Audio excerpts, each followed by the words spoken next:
Hello प्यारे बच्चों, कैसे हैं आप लोग। तो आप सब अच्छे होंगे, अच्छे से अपने बोर्ड एग्ज़ाम की प्रिपरेशन को जारी किए होंगे। प्यारे बच्चों, आज हम लोग 2024 का जो यूपी बोर्ड द्वारा पेपर हुआ, इसका पेपर कोड है 824 IO। इसके संपूर्ण हल को देखेंगे प्यारे बच्चों।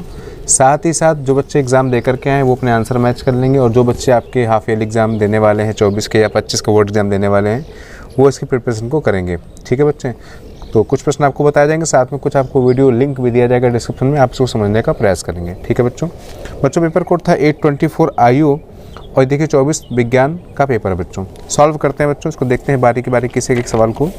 देखिए प्यारे बच्चों, पहला प्रश्न आपका क्या आया हुआ था। देखिए, निम्न में से कौन सा लेंस छोटे अक्षरों को पढ़ने के लिए उपयोग में लाना चाहिए। तो बच्चों, छोटे अक्षरों को पढ़ने के लिए उपयोग में लाने के लिए हमेशा बच्चों में लेते हैं उत्तल लेंस। उत्तल लेंस बच्चों आपका कैसा होता है, यह आपका अभिसारी प्रकृति का होता है, बीच में मोटा तथा किनारों पर पतला होता है। तो छोटे अक्षरों को पढ़ने के लिए उपयोग में लाएंगे बच्चों 10 सेंटीमीटर फोकस दूरी का उत्तल लेंस। इसका विकल्प सही था बच्चों आपका A नंबर। ठीक है बच्चों, जी हाँ, आगे देखते हैं क्वेश्चन को। अगला क्वेश्चन ऐसा कि आपको दिख रहा है, तारों के टिमटिमाने के कारण। तो बच्चों, तारों के टिमटिमाने का जो कारण है बच्चों, कहा जाए ट्विंकल ऑफ स्टार्स, ये है बच्चों आपका वायुमंडलीय अपवर्तन। क्या बच्चों, वायुमंडलीय अपवर्तन इसका राइट आंसर हो जाएगा। बात करें क्वेश्चन नंबर 3 की बच्चों, तो पूछा गया उत्तल दर्पण द्वारा अनंत पर स्थित, अगर वस्तु उत्तल दर्पण में अनंत पर रखी है तो इसका जो इमेज बच्चों बनेगा, उत्तल दर्पण की बच्चों बात चल रही है, यहाँ बात चल रही है कॉन्वेक्स मिरर की, तो उसका जो प्रतिबिंब बच्चों जो इमेज बनेगा वो बनेगा आभासी तथा छोटा। इसका विकल्प कौन सा हो जाएगा बच्चों आपका, ये देखिए B नंबर आपका। ठीक है बच्चों, आगे देखते हैं। अगला प्रश्न था कि श्वेत प्रकाश को जब प्रिज्म से गुजारेंगे तो बच्चों सबसे अधिक विचलन कोण वाला रंग कौन सा होगा। तो बच्चों आपको पता होगा कि जब श्वेत प्रकाश की किरण को किसी प्रिज्म से हम गुजारते हैं बच्चों, तो वो आपके जो अवयवी रंग है, देखिए बच्चों ध्यान से, ये देखिए श्वेत प्रकाश किरण किसी प्रिज्म से गुजरेगी तो इस प्रकार से बच्चों ये विगब्योर घटना बनती है, violet, indigo, blue, green, yellow, orange, red. तो अब बच्चों देखिए, इस हिसाब से तो उत्तर आपका होना चाहिए था यहाँ पर क्या, वायलेट, बैगनी, जो कि आपका है नहीं इसमें, फिर इंडिगो आसमानी, ये भी नहीं बच्चों है।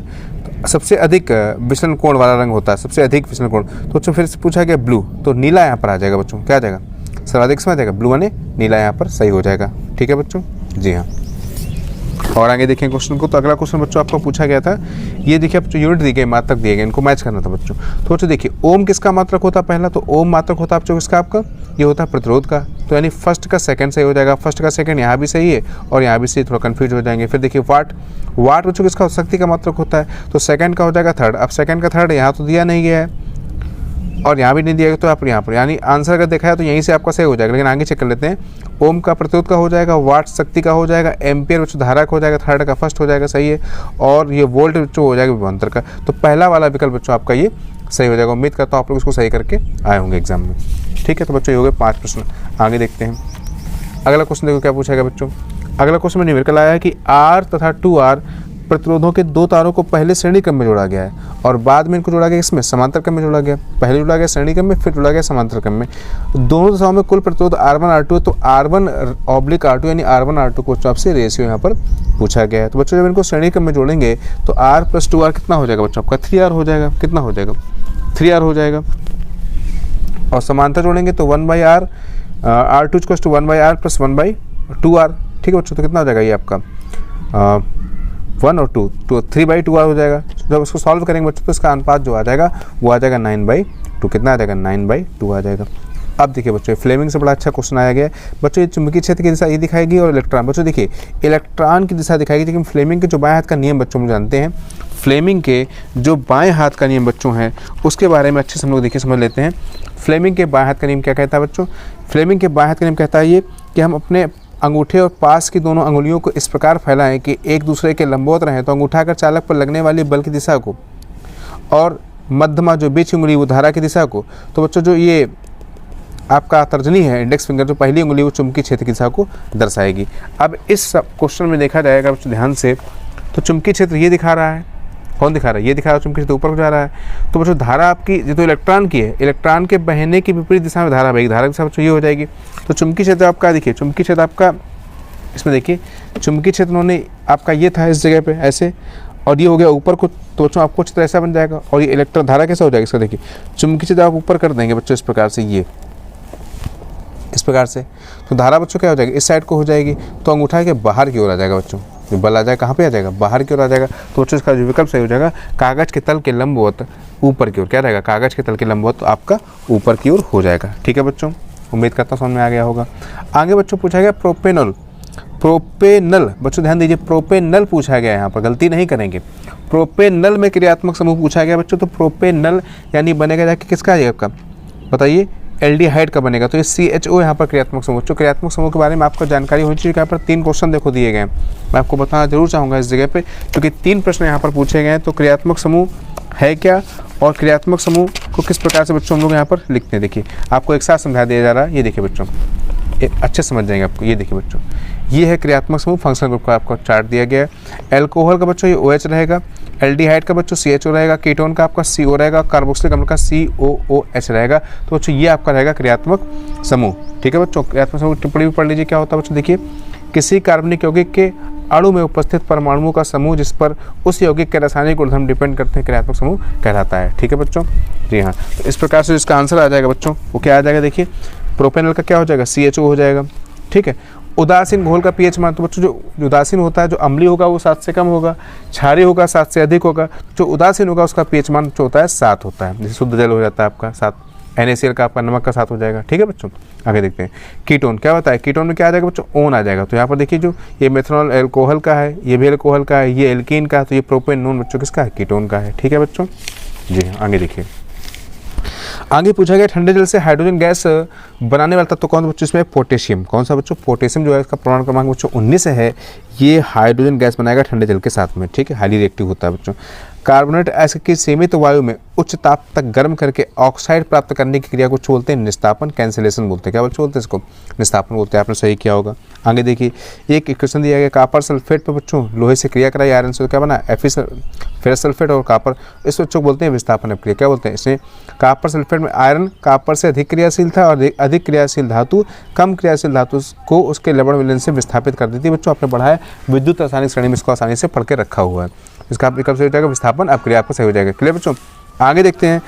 बायोलॉजी का सेक्शन 3 स्टार्ट होता है। आपको पूछा गया स्वपोषी पोषण। तो बच्चों स्वपोषी पोषण के द्वारा ही हरे पौधे बनाते हैं भोजन। कैसे बनाते हैं, हरे पौधे कार्बन डाइऑक्साइड और जल को लेकर के, जी हाँ, क्लोरोफिल की उपस्थिति में सूर्य प्रकाश की सहायता से बच्चों बनाते हैं भोजन। तो उसमें ये भी आवश्यक है, ये भी आवश्यक है, ये भी, तो तीनों आवश्यक है बच्चों। तो इसका आंसर हो जाएगा इनमें सभी। ये क्वेश्चन बच्चों ये हर बार एग्जाम में आता है, ये बहुत रिपीटेड सवाल है बच्चों, ध्यान रखिएगा। इसके जितने प्रश्न बताया, जो भी आप 25 का बोर्ड एग्जाम देने जाएंगे बच्चों, इसमें से आपको कम से कम देखिए 60 से 70% पेपर फंसने का हमेशा चांसेस रहता है। ठीक है बच्चों, निम्न में से कौन सा पादप हार्मोन, तो बच्चों ध्यान दीजिए, टेस्टोस्टेरोन ये आपका देखिए, ये आपका नर हार्मोन है। जी हाँ, थायरॉक्सिन बच्चों आपका ये हार्मोन है ये, लेकिन पादप पूछा गया तो साइटोकाइनिन, जिब्रेलिन, ये बच्चों आपके होते हैं पादप हार्मोन। तो इसका आंसर हो जाएगा बच्चों कौन सा, साइटोकाइनिन।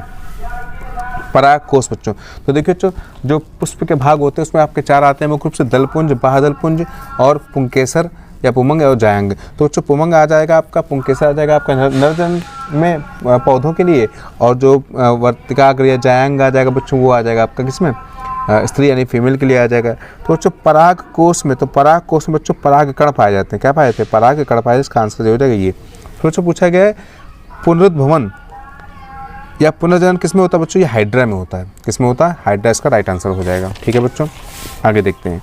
2 तंत्रिका कोशिका के मध्य खाली स्थान को बच्चों हम लोग स्नैप्स बोलते हैं, सिनेप्स बोलते हैं बच्चों। एक परितंत्र, पारतंत्र में उत्पादक, तो उत्पादक बच्चों है हरे पौधे, ये सब उपभोक्ता, ये उत्पादक आ जाएगा हरे पौधे। ठीक है, मेंडल ने अपने प्रयोग मटर के लिए किन किन लक्षणों को, तो बच्चों ने गोल गिरदार का भी किया, लंबे और बौने का भी किया, सफेद और बैगनी, इनमें सभी आपका सही हो जाएगा। मेंडल ने अपना प्रयोग मटर के लिए इन सभी का यूज किया है। बच्चों ये आपके 20 ऑब्जेक्टिव क्वेश्चन कंप्लीट होते हैं। आगे बढ़ेंगे बच्चों हम लोग। ये देखिए पूछा गया था सेक्शन बी, आपका पार्ट बी आंसर से आपके 2 अंक के सवाल मिलेंगे। 1-1 नंबर के बच्चों आपके 20 MCQ जाते हैं पेपर बोर्ड एग्जाम में क्लास 10th में। और अब पढ़ेंगे प्रकाश के प्रकीर्णन की 2 प्राकृतिक घटनाएं बताइए। तो बच्चों सबसे पहले हमें जानना चाहिए प्रकाश का प्रकीर्णन क्या होता है। अगर प्रकाश का प्रकीर्णन पता हो जाएगा तो जो भी घटनाएं उसकी हैं हमको वो भी समझ में आसानी से आ जाएंगी। तो बच्चों क्या होता है प्रकाश का प्रकीर्णन, देखिए बच्चों समझ लेते हैं। जब प्रकाश किसी ऐसे माध्यम से गुजरता है जिसमें धूल धुएं आदि के कण होते हैं तो इन कणों के द्वारा प्रकाश का कुछ भाग सभी दिशाओं में फैल जाता है। बच्चों फैलना ही स्कैटरिंग प्रकीर्णन कहलाता है। इसका एग्जाम्पल बच्चों आकाश का रंग नीला दिखाई देना, एक एग्जाम्पल में आ जाएगा। और सूर्योदय और सूर्यास्त के समय सूर्य का रंग लाल दिखाई पड़ना, बच्चों ये इसके एग्जाम्पल में आ जाएगा। आप इसको आसानी से बच्चों राइट कर देंगे, ठीक है बच्चों, तो उसमें आ जाएंगे जा करके। तारे टिमटिमाने के कारण बच्चों बताया था क्या, प्रकाश का अपवर्तन, वायुमंडलीय अपवर्तन में आ जाएंगे तारे टिमटिमाना। और उसमें बच्चों एक घटना आपकी इसकी भी आती थी, रेनबो की बच्चों इसमें घटना आ जाती है। तो ठीक है बच्चों, प्रकाश का प्रकरण आप इसको आसानी से समझ जाएंगे, कर लेंगे। फिर पूछा गया दृष्टि दोष। बच्चों दृष्टि दोष में समझ, दृष्टि दोष कितने प्रकार के होते हैं, तो बच्चों ध्यान दीजिए, ये देखिए आपका 2 अंक का सवाल है। दृष्टि दोष आपके 2 प्रकार के होते हैं। होता है निकट दृष्टि दोष को बोलते हैं मायोपिया या नियर साइटनेस। बच्चों इसमें क्या होता है, निकट की वस्तु तो दिखाई देती है, आँख में होने वाला वह दोष जब व्यक्ति को निकट की वस्तुएं स्पष्ट दिखाई पड़ती हैं, परंतु 25 सेंटीमीटर से अधिक दूरी की वस्तुएं स्पष्ट दिखाई नहीं पड़ती हैं। ऐसी कारण आपकी आंख में दोष बनता है निकट दोष। इसके लिए आपको उचित फोकस दूरी का, उपयुक्त क्षमता का बच्चों अवतल लेंस प्रयोग करना होता है। तो बच्चों देखिए निकट दोष लिखा गया पूरा अच्छे से। 10 से 16 वर्ष की उम्र में बच्चों को ये होता है। कारण लिखिए नेत्र लेंस का वक्रता का बढ़ जाना, फोकस दूरी का कम हो जाना, ठीक है बच्चों। इस प्रकार से जब ये दोष हो जाता है बच्चों, तो आज जो प्रतिबिंब आपका बनना चाहिए रेटिना पर, वो रेटिना के पहले बन जाता है, और दूरदर्शी दोष में आपका रेटिना के बाद में बन जाता है, तो इसका निवारण हो जाएगा। इसका बच्चों आ जाएगा आपका क्या है, सेकंड क्या आ जाएगा, दीर्घदृष्टि दोष इसको बोलते हैं। दूरदृष्टि दोष इसको बोलते हैं हाइपरमेट्रोपिया बच्चों बोलते हैं। इसमें क्या होता है, आँख में होने वाला वह दोष, इसमें दूर की वस्तुएं स्पष्ट दिखाई पड़ती हैं, परंतु निकट के यानी 25 सेंटीमीटर तक की वस्तुएं स्पष्ट रूप से दिखाई नहीं पड़ती हैं। तो ऐसे दोष को बोलते हैं बच्चों दीर्घदृष्टि दोष। इसके लिए बच्चों उचित फोकस दूरी का उत्तल लेंस के चश्मे का बच्चों हम लोग प्रयोग करते हैं। देखिए आपका कारण और निवारण सब कुछ आपको अच्छे से यहाँ पर दिख रहा होगा। देखिए बच्चों विद डायग्राम के थ्रू। हमेशा लॉन्ग में आता है, क्योंकि 2 अंक का सवाल पूछा गया तो हम लोग उतना ही लिखने का प्रयास करें, ज़्यादा इसमें वो करने का प्रयास नहीं करेंगे। आगे देखिए बच्चों पूछा गया इस सवाल में पेपर में आपसे सेकंड नंबर, उत्तल लेंस,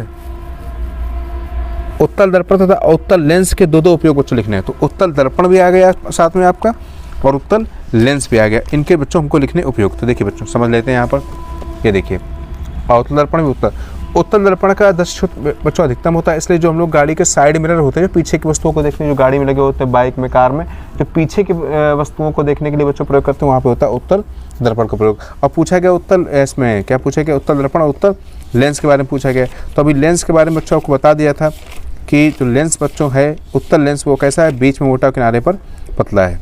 ये देखिए बच्चों, जी हाँ, इस प्रकार से। तो उत्तल लेंस और उत्तल दर्पण की बात यहाँ पर हो जाएगी। अवतल लेंस द्वारा किसी वस्तु के प्रतिबिंब बनने का किरण आरेख बच्चों, अवतल लेंस में आपके देखिए 2 चित्र बनते हैं। कितने बनते हैं, 2 बनते हैं। मैं दोनों आपको दिखा दे रहा हूँ बच्चों, ये देखिए, आप समझ जाए, गलती ना करें। अवतल लेंस में 2 बनते हैं। एक देखो स्थिति बच्चों, क्या अवतल लेंस बनने की स्थिति क्या है, वस्तु की स्थिति अगर बच्चों अनंत पर रखी वस्तु यहाँ पर, ठीक है, वस्तु अनंत पर रखी है, चलने वाली किरण इस प्रकार टकरा करके यहाँ से वापस हो जाएगी। वस्तु यहाँ मान लीजिए रखी है अनंत बच्चों, ये और फिर टकरा कर किरण जाएगी इस प्रकार से, और ये इस प्रकार से जाना चाहिए था इसको इस साइड। अब बच्चों अवतल लेंस कैसा होता है, अपसारी प्रकृति का होता है। ऐसे किरण आएगी तो ऐसे विभिन्न दिशाओं में विभिन्न कोणों पर ही फैल जाएगी। तो ये बच्चों मिलेगी नहीं, अब ये इधर जा रही है, ये इधर जा रही है। तो अब प्रतिबिंब बनाने के लिए इन किरणों का प्रतिच्छेदन आवश्यक है, तो हम लोग उसको पीछे लेंगे, डॉट कर ले जाएंगे बच्चों। तो कहाँ बनेगी, देखिए प्रथम फोकस में बनेगी जाकर के।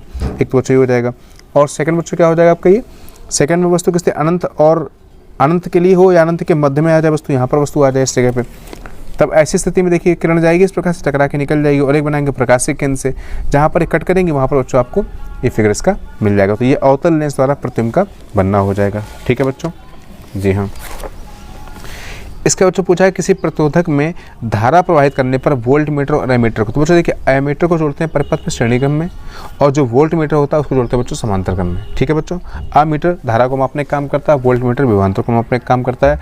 आमीटर जोड़ेंगे बच्चों श्रेणी क्रम में, और वोल्ट मीटर जोड़ेंगे बच्चों किसमें, हम लोग जोड़ेंगे हम लोग समांतर क्रम में।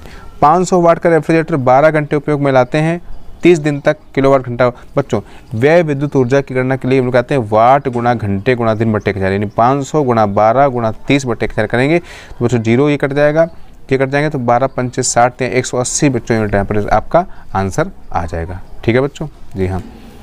किसी क्षण चुंबक के चारों चुंबकीय क्षेत्र रेखाओं का, तो चुंबकीय क्षेत्र रेखाओं के बारे में आपने पढ़ रखा होगा कि चुंबकीय क्षेत्र रेखाएं हमेशा चुंबक के उत्तरी ध्रुव से निकलती हैं और वक्र बनाती हुई दक्षिण ध्रुव में वे प्रवेश करती हैं। चुंबक के उत्तरी ध्रुव से निकलती हैं और वक्र बनाती हुई चुंबकीय, देखिए बच्चों इस प्रकार से, तो ये चुंबकीय बल रेखाओं का आप कर देंगे प्रदर्शन। उत्तरी ध्रुव से निकलेंगे, वक्र बनाती हुई दक्षिण ध्रुव में प्रवेश करेंगे। ये रेखाएं कभी एक दूसरे को कट नहीं करेंगी बच्चों, ये ध्यान रखिएगा। और जहाँ जहाँ ये पास होंगी वहाँ पर जो क्षेत्र होगा वो बच्चों कैसा होगा, प्रबल। आपको दिशा में ऐसे बता देना बना करके बस। क्योंकि आपका 2 अंक का प्रश्न है बच्चों। ठीक है, आगे क्या पूछा गया, धारावाही प्रणाली का कारण चुंबकीय क्षेत्र किन किन बातों पर निर्भर करता है, किन किन कारकों पर निर्भर करता है। तो बच्चों ये आपका जिन जिन कारकों पर डिपेंड करता है जो धारावाही प्रणाली का बच्चों होती है, धारावाही जो प्रणाली का बच्चों है, उसके लिए आपको ये बात ध्यान रखनी पड़ेगी बच्चों कि जो धारावाही प्रणाली का के कारण जो बच्चों चुंबकीय क्षेत्र बनेगा जा करके, वो आपका डिपेंड करेगा आपका किन किन बातों पर।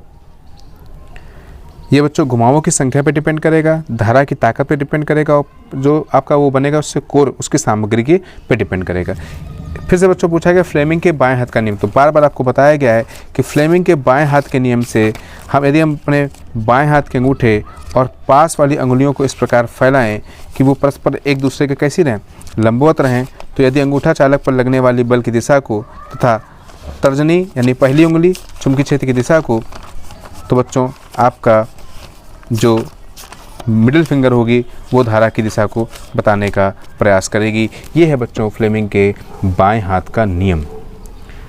अंगूठा चुंबकीय क्षेत्र पर लगने वाले बल की दिशा को, पहली उंगली यानी ये आपके चुंबकीय क्षेत्र की दिशा को, और जो ये बीच वाली उंगली आपकी धारा की दिशा को बताने का प्रयास करेगी। तो उम्मीद करता हूँ आपको ये फिजिक्स का जो पोर्शन है वो एकदम अच्छे से क्लियर हो गया होगा।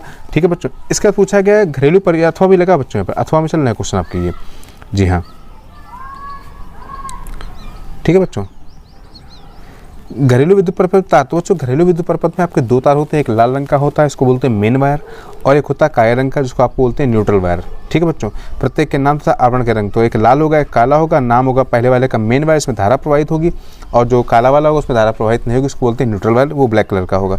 तो पहला होगा रेड कलर का और सेकेंड होगा बच्चों आपका ब्लैक कलर का। 2 प्रकार के यहाँ पर तार आपको मिलेंगे। ठीक है बच्चों, फिजिक्स का पोर्सन यहाँ से आपका कंप्लीट हो जाता है। अब हम लोग बढ़ेंगे बच्चों यहाँ से केमिस्ट्री की तरफ। तो बच्चों देखिए केमिस्ट्री आपकी स्टार्ट होती है सेक्शन बी। यहाँ से 2 अंक में पूछा गया IUPAC नाम बच्चों, international union of pure and applied chemistry के बारे में पूछा गया है। एसिटिलीन बच्चों आपका बनेगा C2H2, इसको हम लोग एथीन भी कह सकते हैं। क्या बोल सकते हैं? एथीन बोल सकते हैं। और एस्टिक अम्ल इसको बोलते हैं CH3COOH, इसको बच्चों बोलेंगे हम लोग क्या, मेथेनोइक अम्ल। क्या बोलेंगे? मेथेनोइक अम्ल बोलेंगे बच्चों। ठीक है जी हाँ, मेथेनोइक अम्ल बोलेंगे बच्चों। एथेनॉल के 2 रासायनिक अभिक्रियाओं के रासायनिक समीकरण बच्चों। एथेनॉल पूछा गया आपके सिलेबस में 2 ही चीज़ें हैं, एक तो एस्टिक अम्ल है और एक आपका क्या बच्चों आपका एथेनॉल है। तो एथेनॉल के बच्चों उन्होंने 2 रासायनिक अभिक्रियाएं पूछी हैं, मैं आपको दिखा देता हूँ। जी हाँ बच्चों, तो देखिए ये आपका है एथेनॉल, समझने का प्रयास करेंगे बच्चों। ये आपका एथिल को इसको बोलते हैं एथेनॉल। इसके बच्चों निर्माण की विधि लिखी गई है। इन्होंने आपसे पूछे 2 रासायनिक समीकरण इसके बच्चों। तो बच्चों देखिए भौतिक गुण ये देखिए रासायनिक गुण, एक तो अब क्रिया क्या है, क्षार धातुओं से क्रिया। तो बच्चों जब एथिल अल्कोहल जिसको हम लोग एथेनॉल कहते हैं, ये क्षार धातुओं से क्रिया करके हाइड्रोजन गैस को मुक्त करता है। अगर क्षार कोई भी धातु है उससे क्रिया कराएं तो बच्चों ये हाइड्रोजन गैस मुक्त करेगा कौन? एथेनॉल। तो देखिए 2C2H5OH + 2Na तो बनेगा सोडियम एथॉक्साइड + H2, इसको मुक्त कर दिया। इसने कौन सी गैस मुक्त कर दी है? हाइड्रोजन गैस को मुक्त कर दिया है। और एक बच्चों हो जाएगा डिहाइड्रेशन, जिसको बोलते हैं निर्जलीकरण, पानी की कमी जो होती है रासायनिक क्रिया द्वारा किसी वस्तु में से इसका जलीय अंश निकल जाना निर्जलीकरण कहलाता है बच्चों। ये देखिए रिएक्शन दिया C2H5OH, ये सल्फ्यूरिक अम्ल की उपस्थिति में ये बनेगा H2 + H2O। तो बच्चों ये आपका हो जाएगा इसके। और साथ में आप चाहें तो इसमें अमोनिया से क्रिया दिखा सकते हैं कि एथिल अल्कोहल क्रिया अमोनिया से करते हैं तो एथिलमीन का निर्माण होता है बच्चों। ये भी आपकी एक रासायनिक क्रिया में आ जाएगा। देखिए C2H5OH + NH3 एथिलामीन + H2O बन जाएगा। ठीक है बच्चों, तो ये आपके 2 इसके रासायनिक गुणधर्म आपके हो जाएंगे। साथ में बच्चों पूछा गया दहन अपक्रिया को समझाइए। देखिए अगला क्वेश्चन पूछा दहन अपक्रिया, इसके 2 एग्जाम्पल बताइए। तो दहन अपक्रिया को बच्चों लिखना होगा हमें यहाँ पर, तो दहन अपक्रिया और उसके 2 एग्जाम्पल भी लिखने पड़ेंगे। तो ये बच्चों हम लोग पहुँच जाएंगे कार्बन में। तो कार्बन की स्टार्टिंग में हमको ये देखिए दहन मिल जाएगा। किसी पदार्थ का ऑक्सीजन की उपस्थिति में जलना दहन कहलाता है। किसी पदार्थ का ऑक्सीजन की उपस्थिति में जलना बच्चों क्या कहलाता है? दहन कहलाता है। ठीक है बच्चों, तो उसके एग्जाम्पल में क्या आ जाएगा? C+, देखिए क्या आ जाएगा आपका दहन अपक्रिया। देखिए C+O2 = CO2 या S+O2 किसी पदार्थ का ऑक्सीजन के प्रेजेंस में जलना बच्चों कहलाता है दहन। क्या कहलाता है? दहन कहलाता है। तो आपने इसको कर लिया होगा। फिर बच्चों पूछा गया आपसे सक्रियता श्रेणी के बारे में पूछा गया है। तो कार्बनिक यौगिकों की एक ऐसी श्रेणी जिसमें देखिए बच्चों ये आपकी है। देखिए पूछा क्वेश्चन क्या पूछा गया? सक्रियता श्रेणी समझाइए, जिसका उपयोग लिखिए। तो ये देखिए यस क्या है? धातुओं को उनकी क्रियाशीलता के आधार पर एक सूची बनाएगी, इसमें धातुओं को उनकी क्रियाशीलता के अवरोही क्रम में व्यवस्थित किया गया। ये सूची सक्रियता श्रेणी कहलाती है बच्चों। ये देखिए आप ध्यान से कि तैयार कर लीजिए, आपको याद होनी चाहिए क्या क्या। देखिए बच्चों इसमें आपको दिया गया है KNA CA MG AL ZN FE SN PB H CU HG as सबके नाम बच्चों लिखे गए हैं। ये बच्चों आपकी क्या है, सक्रियता श्रेणी है। ये क्या बच्चों, सक्रियता श्रेणी है। बात कर रहे हैं उपयोग की, तो उपयोग पूछा गया, उपयोग लिख देंगे क्या। देखिए श्रेणी में ऊपर स्थित धातु में नीचे से रखी धातुओं से अधिक क्रियाशील होती हैं और अधिक क्रियाशील धातु कम क्रियाशील धातु को उनके लवण विलयन से विस्थापित कर देती है। देखिए Fe + CuSO4 बन जाएगा FeSO4 + Cu। ठीक है बच्चों, ये आपका इसमें हो जाएगा, उपयोग हो जाएगा। फिर बच्चों पूछा गया अम्ल क्षार। तो बच्चों अम्ल क्षार के बारे में आप जानते हैं, अम्ल क्या है और क्षार क्या है। ये देखिए बच्चों, अम्ल वे पदार्थ जो स्वाद में खट्टे होते हैं तथा ये आपके जल में घुल करके हाइड्रोजन के धनायन देते हैं बच्चों, या तो नीले सल्फर को लाल कर देते हैं, जल में घुल करके हाइड्रोजन के धनायन देते हैं। अम्ल के बच्चों प्रकार आ जाएंगे। प्रबल अम्ल आपको कितने अंक में पूछा गया, तो आपका 3 अंक में पूछा गया है। और दैनिक जीवन में बच्चों pH का उपयोग पूछा गया, तो अम्ल ये हो जाएगा। क्षार तो अम्ल तो हो जाएगा। क्षार क्या है, क्षार वे पदार्थ हैं जो जलीय विलयन में घुल करके हाइड्रोक्सिड ऋणायन देते हैं, OH माइनस देते हैं बच्चों। क्षार में आ जाएगा NaOH, KOH आ जाएगा, CH3COH आ जाएगा। अम्ल में आपका HCl आ जाएगा और आपका H2SO4 आ जाएगा, SNO3 आ जाएगा, नाइट्रिक अम्ल आ जाएगा बच्चों। pH का बच्चों इन्होंने पूछा है उपयोग। तो देखिए pH क्या होता है बच्चों, हाइड्रोजन आयनों के मोल प्रति लीटर के ऋणात्मक लघु गुणक को बच्चों बोलते हैं pH मान। pH - log of H+, इसका उपयोग पूछा गया बच्चों। तो आप यहाँ पर दीजिए उपयोग। देखिए उपयोग बच्चों, हमारे पाचन तंत्र में हमारे आमाशय में उत्पन्न होने वाले पाचक रस HCl होता है, इसका pH मान लगभग 1.2 होता है। अपच की स्थिति में आमाशय बहुत अधिक मात्रा में अम्ल उत्पन्न करता है। जब अपच की स्थिति होती है बच्चों, बहुत अधिक मात्रा में अम्ल उत्पन्न करता है, इससे हमें दर्द और जलन का अनुभव होता है। इसके लिए बच्चों हम लोग मिल्क अपेंडिसाइड का प्रयोग करते हैं। और दंतक्षय, हमारे दांतों पर कैल्शियम फास्फेट की एक परत होती है जिसे इनेमल कहा कहते हैं। और हमारे मुंह का जो pH मान बच्चों 5.5 होता है, इससे कम हो जाए तो इनेमल का क्षरण होता है और दांतों में दिक्कत हो जाती है बच्चों। चीटी के डंक में भी लिख सकते हैं। तो आपका इससे बच्चों ये हो जाएगा। साथ बच्चों क्या पूछा गया, देखो व्यंजक चूर्ण प्राप्त करने की विधि का रासायनिक समीकरण। तो बच्चों देखिए व्यंजक चूर्ण जो ब्लीचिंग पाउडर है, लवण के चैप्टर में आएंगे और समझने का प्रयास करेंगे। देखिए तो धावन सोडा हो जाएगा, ये आपका खाने का सोडा हो जाएगा। ये देखिए इसका सूत्र क्या है, कैल्शियम क्लोरो हाइपोक्लोराइड CaOCl2। तो शुष्क बुझे हुए चूने पर क्लोरीन गैस प्रवाहित, शुष्क बुझे हुए चूने पर जब क्लोरीन गैस प्रवाहित करते हैं तो बच्चों मिलता है हमको ब्लीचिंग पाउडर। ये बच्चों आपकी रिएक्शन हो जाएगी। देखिए CaOH का H+, ये है आपका बुझा हुआ चूना, इस पर लगा देंगे क्लोरीन गैस के कराएंगे अभिक्रिया, तो मिलेगा CaOCl2 + H2O बच्चों। इसी को बोलते हैं कैल्शियम क्लोरो हाइपोक्लोराइड यानी कि ब्लीचिंग पाउडर यानी कि व्यंजक चूर्ण। ठीक है बच्चों, ये हो जाएगा। इसके बाद देखिए बच्चों आपसे टिप्पणियाँ या तो ये करिए या फिर अथवा में टिप्पणी आई मिसल संक्षारण। देखिए एक एक देख लेते हैं। मिसल समझते हैं बच्चों, जो साबुन की प्रक्रिया, सफाई प्रक्रिया, इसको बोलते हैं मिसल। तो साबुन के चैप्टर में चलेंगे और हम लोग देखेंगे मिसल क्या है। जी हाँ बच्चों, ये देखिए बच्चों साबुन हो जाएगा ये। हाँ, साबुन की स्वास्थ्यकारक प्रक्रिया बच्चों आ जाएगी। ये देखिए साबुन की स्वास्थ्यकारक क्रिया आ जाएगी यहाँ पर। और साबुन की स्वास्थ्यकारक क्रिया यानी किस प्रकार से साबुन के द्वारा हम कपड़ों को साफ़ करते हैं, और जो कपड़ों को साफ़ करने का जो प्रोसेस है बच्चों वो इसमें लिखना है। और साथ में ही साबुन के द्वारा बच्चों जो मिसल की टिप्पणी है कि साबुन के साथ साथ जो मिसल आपका जो कार्बन के पार्ट के अंदर ही हो जाएगा ये, चूँकि ये साबुन और आपका ये साबुन बोल देंगे और उसमें आपको साथ में ही अपमार्जक बच्चों डिटर्जेंट से भी इसमें सवाल पूछा जाता है।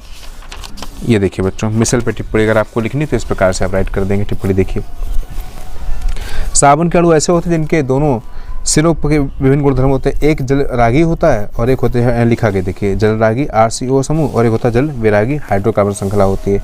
तो इस प्रकार से मिसल आपको लिख देंगे, मिसल पे टिप्पणी आप इसको इस प्रकार से लिख देंगे। ठीक है बच्चों। इसके बाद देखिए अगला क्वेश्चन क्या पूछा गया है, संक्षारण पूछा गया था बच्चों।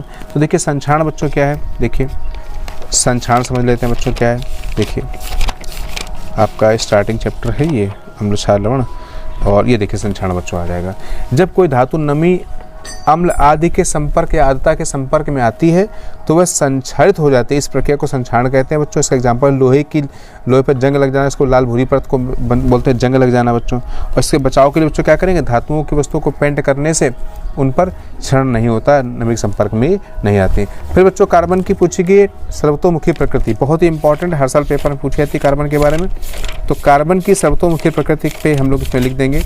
तो कार्बन का चैप्टर बच्चों होगा हमारा। तो कार्बन की सर्वतोमुखी प्रकृति देखिए बच्चों, कार्बन में पाए जाने वाले दो विशिष्ट लक्षण संकलन और चतुसंयोजकता। तो संकलन क्या है, कार्बन अन्य कार्बन परमाणुओं के साथ में एक लंबी श्रृंखला बनाने में माहिर होता है बच्चों। ये देखिए कार्बन विभिन्न प्रकार की श्रृंखला के साथ में लंबी श्रृंखला बनाने में माहिर होता है। और कार्बन टेट्रावैलेंट होता है बच्चों, इसका परमाणु क्रमांक 6 होता है और इसका जो वैलेंसी होती है बच्चों वो 4 होती है। तो इस प्रकार से बच्चों आप इस पर टिप्पणी आसानी से कर देंगे कार्बन के बारे में। देखिए टेट्रावन सिंगल बॉन्ड से बना सकता है, डबल बॉन्ड भी, और ट्रिपल बॉन्ड बना सकता है कौन, कार्बन। ठीक है बच्चों, तो ये बच्चों आपका हो जाएगा इसके थ्रू, इस चैप्टर में कंप्लीट हो जाएगा ये। तो बच्चों देखिए अब हम आएंगे सेक्शन 3 में, भाग 3 में, सब सेक्शन में इसको बोलते हैं कायिक प्रवर्धन। उचित उदाहरण चित्र के माध्यम से बच्चों में कायिक प्रवर्धन के बारे में चीज़ों को बताना है। तो कायिक प्रवर्धन का बच्चों मतलब है जब जनन पौधों के कायिक भाग से होता है। कायिक भाग का बच्चों मतलब है जड़, पत्ती आदि तना से होता है। तो ऐसे प्रक्रम को बच्चों बोलते हैं कायिक प्रवर्धन बोलते हैं। क्या बोलते हैं बच्चों, कायिक प्रवर्धन। जब जो जनन की प्रक्रिया है बच्चों वो पौधों के कायिक भाग से होती है। किससे होती है, कायिक भाग से होती है।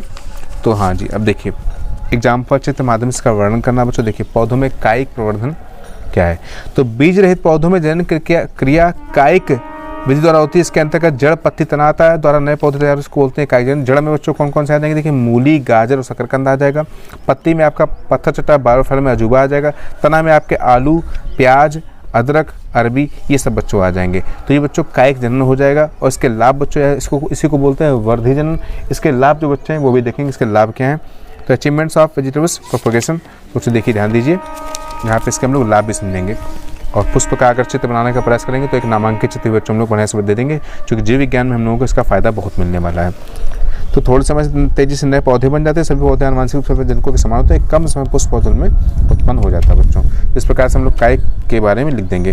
फिर बच्चों पूछा गया निम्न में इस पर टिप्पणी लिखिए, प्रकाश संश्लेषण क्या है बच्चों। तो बच्चों प्रकाश संश्लेषण क्या है, सभी हरे पौधे, देखिए टिप्पणी लिखनी मैं आपको दिखा देता हूँ, 4 अंक में पूछी गई है।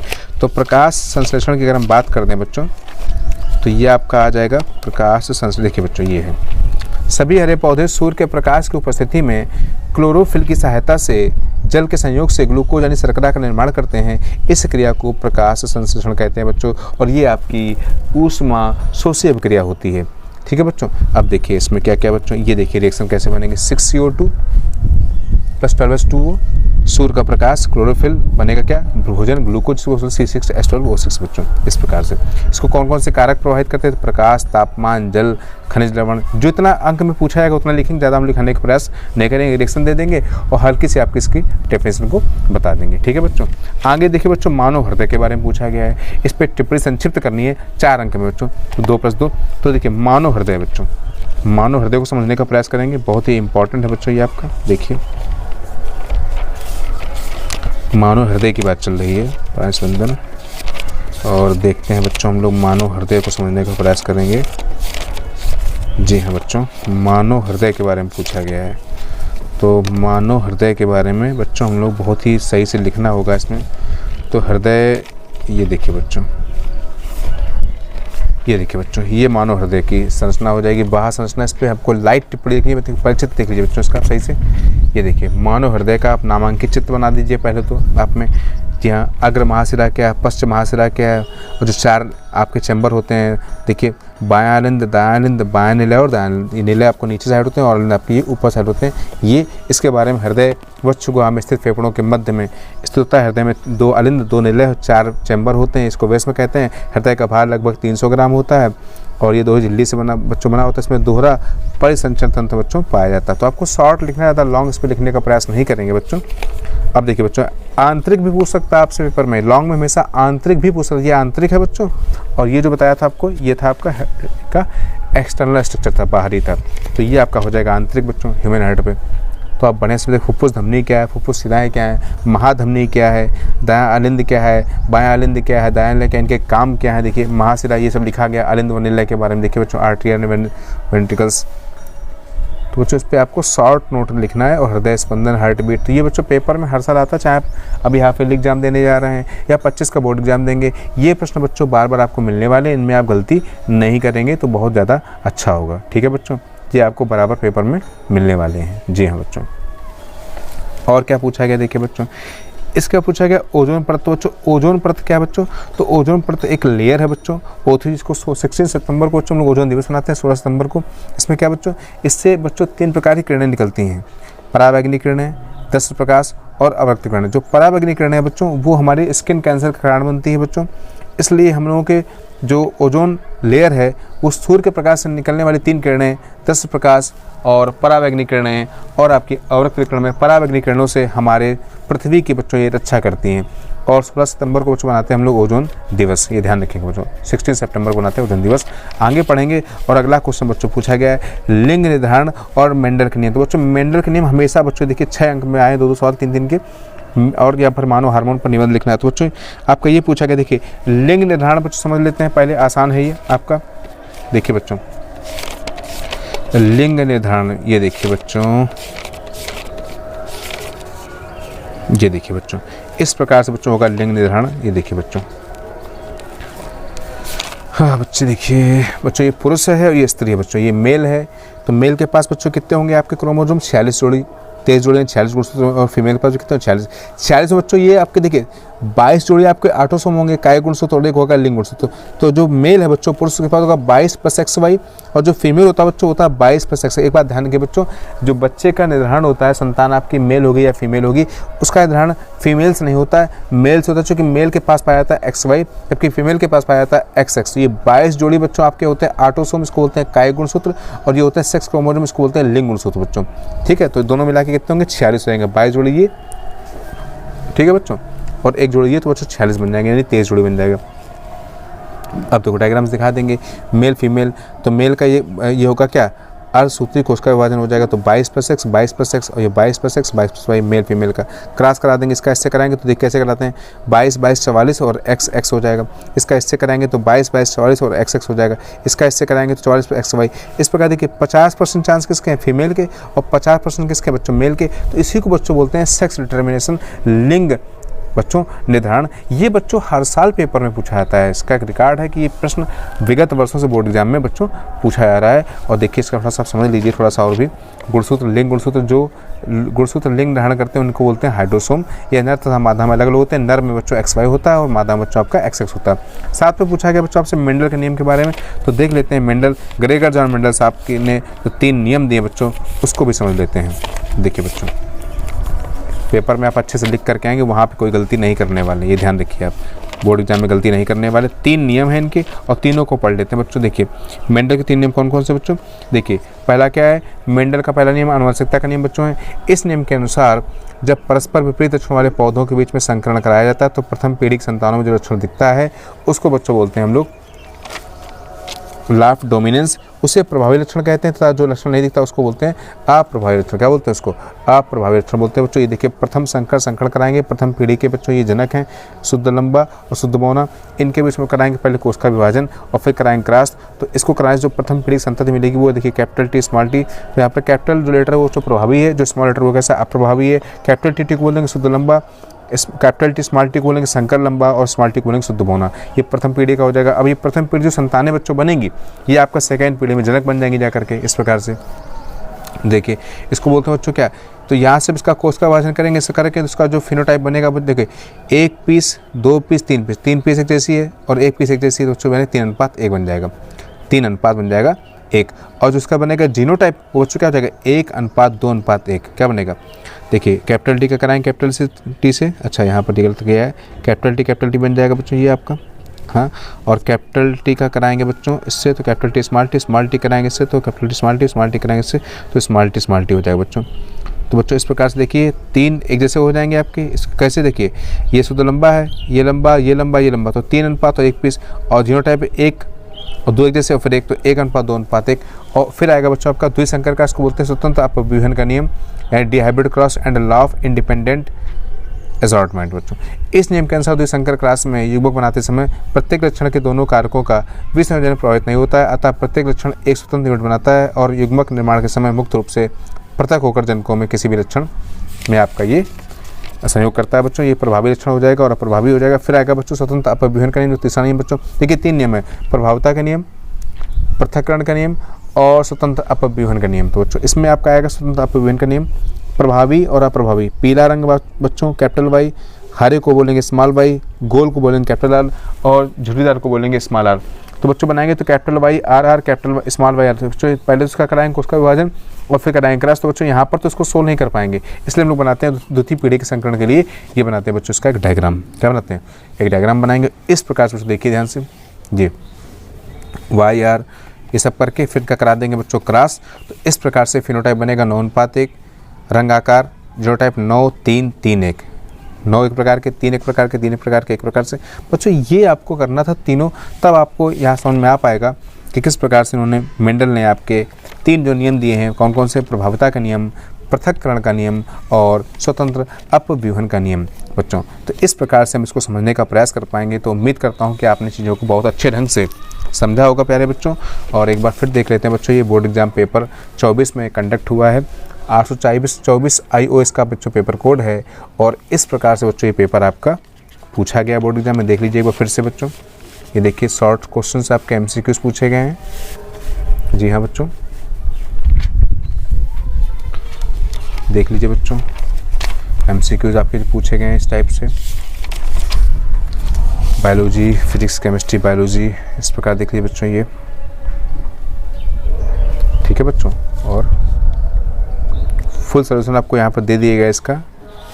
फिर भी कोई अगर समस्या हो बच्चों किसी प्रकार के प्रश्नों में तो आप कमेंट करिएगा, एक बार फिर इसको समझाने का प्रयास कर दिया जाएगा बच्चों। यहाँ पर फुल सॉल्यूशन आपको इसका दिया जा रहा है ताकि आप इसको अच्छे से समझ सकें। बायोलॉजी का, फिजिक्स का बड़ा ही अच्छा पेपर आया था। जो बच्चे पढ़ाई कर रहे हैं साल भर उनमें से ही प्रश्न आ रहे हैं, उसके बाहर बच्चे प्रश्न एक भी नहीं मिलता है। मैं सारा पेपर पढ़ा हुआ था, बिल्कुल घबराने की आवश्यकता नहीं है। इसी को पैटर्न बनाते हुए अच्छे से बच्चे पढ़ाई करिए, आपके रिजल्ट हमेशा अच्छे आएंगे। जैसे कि एग्जाम बच्चों के हमेशा 96 98 हो या 99 बनते रहते हैं रिजल्ट में, वैसे रिजल्ट बच्चों आपका बनने वाला है। All the best for all of my dear student for the next upcoming exam. ठीक है प्यारे बच्चों, स्वागत है आप सभी का साइंस के चैनल पर। वीडियो पसंद आए तो उसको लाइक, शेयर और सब्सक्राइब जरूर करने का प्रयास करेंगे। ठीक है बच्चों, थैंक यू बच्चों।